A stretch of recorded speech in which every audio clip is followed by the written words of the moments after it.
is RTV6 News at 6, working for you. Not going to take it anymore. There's more and more people that are jumping on board saying, stop. We want this violence to stop. Now at 6, a victim of violence. Now she's trying to make Indianapolis a safer place to live and work. Working for you, we show you how you can help too. Some big changes arrived this week. One, a chance for rain tomorrow, maybe even a few thunderstorms. The former Noblesville bus aide shown in this video slapping a girl with disabilities learns her punishment. We'll show you what happened. For some, a disability can be a hurdle to employment. Working for you, our Hiring Hoosiers team shows you a program that aims to help and how one graduate is seeing success and independence. Good evening to you at 6 o'clock. I'm Mark Mullins. And I'm Amanda Starantino. First at 6, a major effort to tackle gun violence here in Indianapolis. City leaders are teaming up with community organizations and survivors of violence to host a gun buyback program. Working for you, RTV6's Megan Sanctorum spoke with one of those survivors about why this is so important and explains how you can get involved. I think it's sad, and it really does hurt my heart. Because I know that there's another way. Lucia Sheehan is just one of many who has seen firsthand how violence can impact a community. She's a survivor of domestic violence and now runs an organization called Violence Free Living. She works with people who make violent decisions to try to help get their life on a different path. If we don't start helping the violent person, the abuser, it's always going to stay the same. We're never going to see our statistics go down. She says a big part of that comes from helping them understand the root cause of their behavior, but another part is just keeping guns out of the wrong hands. That's why she's teaming up with the city and other organizations for a gun buyback event. Community leaders will be turning this parking lot into a place where people can exchange unwanted or unused guns for cash, no questions asked. The event was originally scheduled for Saturday, but city leaders say the response from groups wanting to get involved has been so overwhelming, they've postponed it so more organizations can take part. We have an epidemic in our city with the gun violence, and so this is another one of the platforms that we use to try to combat that, and we do it with the partnership of the community to bring people out to kind of give them more than just a place to drop off their guns. Let's the violent people know that we're not going to take it anymore, that there's more and more people that are jumping on board saying, stop, we want this violence to stop. Working for you, Megan Sanctorum, RTV6. Thank you, Megan. And the city hosted a similar gun buyback event last year. They took in 181 guns through that event. Leaders hope to surpass that number this year. We will let you know once the event has been rescheduled. And whenever you feel like safety is an issue and you can't seem to get any help, let us know. Email us at workingforyou@rtv6.com. And tonight, another example of why there is a push to have a gun buyback event in Indianapolis. A man is dead after a struggle over a gun. Police say someone shot and killed him near Westman Road in Kentucky Avenue on the southwest side late this afternoon. IMPD says they believe the victim may have been involved in some kind of online sale with the suspect when this shooting happened. Detectives are still trying to figure out what the transaction was, including who was selling and who was receiving. Metro Police are asking for witnesses to come forward. And new developments, the mother of a teen who took his own life inside of a Richmond middle school last year now faces several felony charges. 43-year-old Mary York is charged with 6 felonies, including dangerous control of a child and 5 counts of neglect of a dependent, as well as a misdemeanor charge of criminal recklessness. According to court documents, York called police in December of 2018 to warn them that her 14-year-old son had taken a family member hostage and forced them to drive him to Dennis Intermediate School, and he intended to shoot up the school. Those court documents say the teen went into the building through the side door as officers followed him. They exchanged gunfire and the teen turned the gun on himself. A former bus aide with Noblesville schools will have to spend some time in jail for this. Right here? No. Oh, I shouldn't have done that. The bus aide shown in this video slapped a girl with disabilities, and that aide was in court today. Francella Van Fossen received 10 days in jail, 20 hours of community service, and fines. This incident happened back in May, but an RTV6 viewer recently sent us this video. Van Fossen initially pleaded not guilty, but she changed her plea today and then was sentenced. Moving to weather, it's a gorgeous Monday evening around central Indiana. As you can see, the sun is out and temperatures are mild. Kevin, it was cold when I woke up this morning. Now it's pretty warm. Now, how should we prepare for the rest of the week? This is the time of year sometimes we could have the heat on in the morning and air conditioner on in the afternoon. We've still got some mild temperatures in the 7-day forecast, but we've got some wild swings as well. We started in the 30s this morning. We're at 62 in Indianapolis. Lafayette and Peru, both in the middle to upper 50s. That's pretty much the northern third of the state, foreshadowing where we'll be tomorrow. Southwest Indiana with temperatures in the lower 70s. We'll grab hold of this warmth that sits west of the Mississippi, south of the Ohio River. Our wind out of the south tomorrow will pull the warmth into central Indiana. We're dry this evening. While you sleep, temperatures will fall, but only into the lower 40s. Not expecting a frosty start during the day tomorrow. We are planning on an increasing chance for showers and thunder showers, especially during the evening hours into tomorrow night. Right now, severe storms not anticipated. 1 o'clock in the afternoon, couple thunderstorms northwest Indiana, but I think between 7 and 9 is when we get it rolling. We'll finish that timeline and look ahead to the impact on Wednesday coming up. Right now, police in Speedway need your help to find this man. He's accused of stabbing his mother to death late Sunday evening. Speedway Police Department officers went to the 5400 block of White Horse Road just before 9:30 Sunday night for a report of a stabbing. Officers found a 58-year-old victim and medics pronounced her dead at the scene. Police say they've identified the suspect as the victim's son, 39-year-old Vincent Edge. If you've seen Vincent Edge, call Crime Stoppers at 317-262-TIPS. You can remain anonymous. Funeral arrangements are now set for an Indiana State Police trooper who died in a crash while responding to a call Friday night.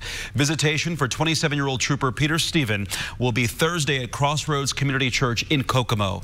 The funeral service is Friday at 11 a.m. inside the same church. Investigators say Stephen was responding to assist another trooper when his patrol car veered off Old State Road 25 in Tippecanoe County Friday night. And tonight, a state police cruiser is parked on the front lawn of the state police post in Tippecanoe County so you can pay your respects. Stephen was a 4-year veteran of the Indiana State Police Department. He leaves behind a wife and a 6-month-old baby girl. Democracy 2020 coverage. The governor's race is still more than a year away, but it's getting competitive on one side of the ticket. 34-year-old Josh Owens is one of 3 Democrats running for governor, but unlike the other 2, he has no previous experience in state government. Owens is the CEO of an Indianapolis-based tech company and an instructor of economics and statistics at Butler. He says despite the lack of governmental experience, he's the right choice. I think, background matters. I think that's an important thing. I think I check all of those boxes. It's certainly different than a typical politician, which is fine. But I think that the leadership that we need is really around having a diverse set of experiences outside of the political realm.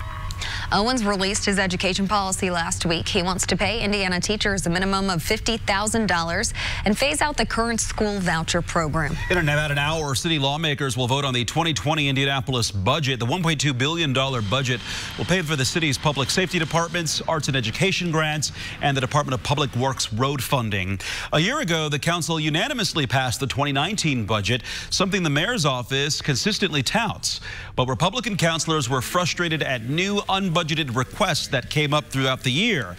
Those frustrations mean another unanimous vote isn't likely to happen. At least that's according to an experienced Republican councilor who spoke with RTV6 today. I think because of the number of fiscal ordinances that came through this year, I think we're all looking with a little more scrutiny and maybe a little more skepticism at the 2020 budget than we did in 2019 because of what came down the pike, some of it in January, right after the budget cycle started. Tonight's City County Council meeting begins at 7 p.m. If your driver's license or state ID card does not have a star at the top, that means it is not a real ID card. You now have less than a year to make sure your license is real ID compliant. Otherwise, you will not be able to fly on a commercial flight in the United States. On Thursday and Friday, Indianapolis International Airport is partnering with the BMV to host another Real ID event to help you make sure your license or other ID complies with the new federal law. If you plan to go to the Real ID event at the airport, you're asked to sign up first online. For more info, go to realid.in.gov. You must have a Real ID by October 1st, 2020. Next on RTV6 News at 6, an Indiana man walks 351 miles just to be busted by police. And the future of a local church is unclear after fire causes part of the building to collapse. And when it comes to senior women's golf, French Lick, the Pete Dye course, is the place to be this week. But the real stars, well, they're far from being seniors. I'm Dave First in southern Indiana. That story coming up here at RTV6. And beautiful in southern Indiana as well as a central portion of the state today. One more mild day. Temperature will hit 72 tomorrow. Thunderstorms tomorrow night will set the stage for a big temperature drop. How much will we recover later in the week? Find out coming up. Keller and Keller. This is RTV6 News at 6, working for you. It is unclear what's next for a West Side church after a massive fire broke out, causing this to happen.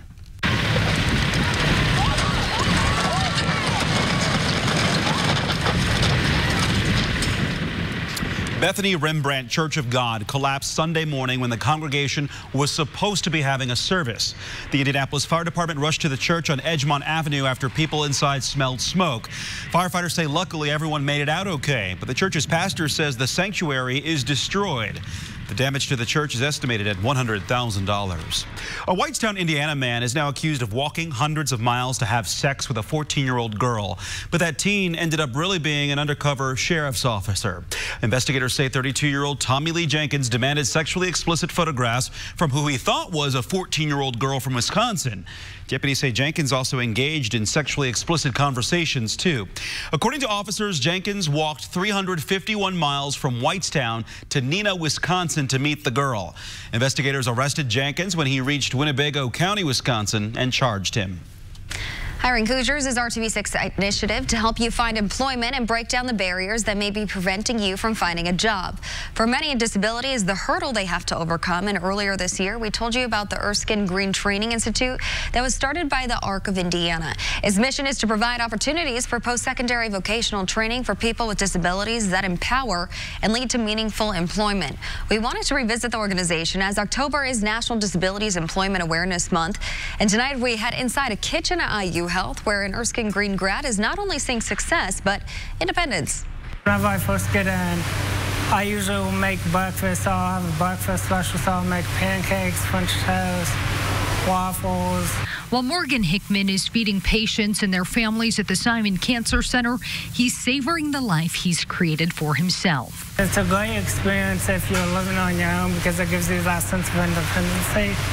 And then getting a job at IU Health has always been something I wanted to do because it's such a great place to work and you get all the experiences you need. It's a lifestyle he credits to the Erskine Green Training Institute, where he learned work and life skills necessary to succeed. Erskine Green was a good fit for me because it was able to help me get through like communication, socializing and just able to get over that, those hurdles and help me out where I am today. Morgan is one of the lucky ones. The unemployment rate for people with disabilities has been at about 80% for the last 2 decades. I think overall, when people hear the word disability, individuals have very limited experience with those who have a disability, or maybe they do have some experience, but it was more extreme cases. And so when they hear hire somebody with a disability, they think of that one experience that they had, and it scares them. The staff at Erskine Green is working tirelessly to change those opinions and statistics. Students are finding employment, but number 2 is that they are keeping employment. And so our data is showing that the skills that students are learning is allowing them to be successful. While more people with disabilities are employed than ever before, there's still a great need for employers to get on board with the progressive trend. I won't judge a book by its cover. I always be willing to hire because you never know what they're going to be able to accomplish, and that just makes you look better as a company for hiring people with disabilities. Working for you, Meredith Barrick, RTV6. Meredith, thank you. And if you know someone who could benefit from the training or Skin Green officers, or you're an employer looking to hire Skin Green grads, we put their info on hiringhoosiers.com.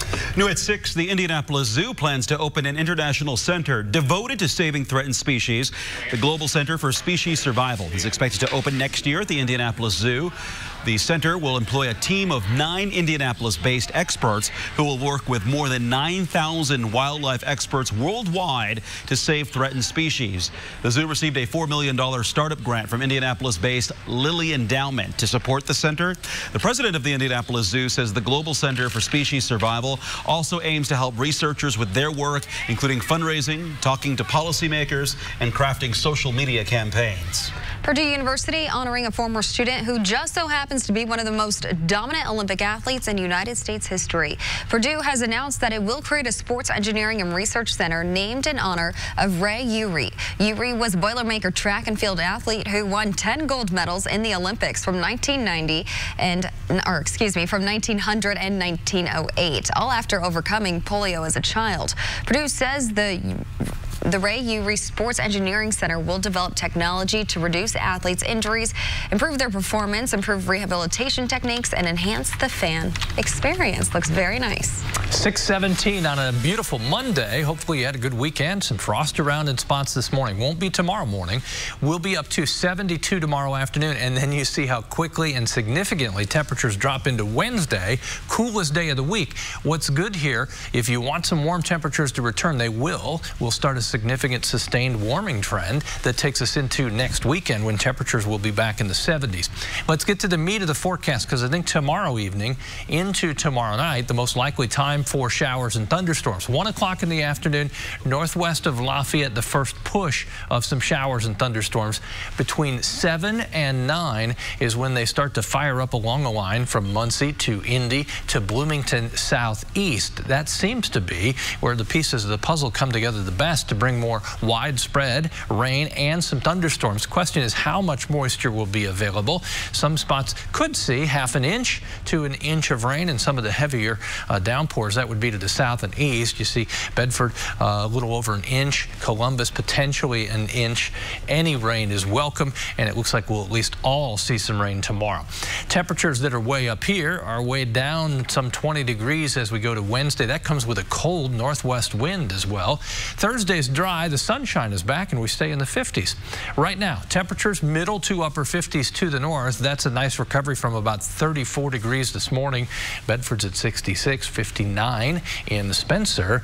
Wanted to share this again with you. Dan Gadberry took this picture last night of the full moon up in Grant County in Marion. Of course, it won't be a full moon, but it'll still be good looking tonight. Temperatures close to 70 degrees north and west of Lafayette. You may fall just short of that as clouds move in earlier in the afternoon. Low 70s to the south and right around 72 in the metro area with the chance for thunderstorms in the evening. Wednesday, quite a different day, but you know about it. You'll be ready, and I'm sure you've already found the heavier coat. You'll need it Wednesday.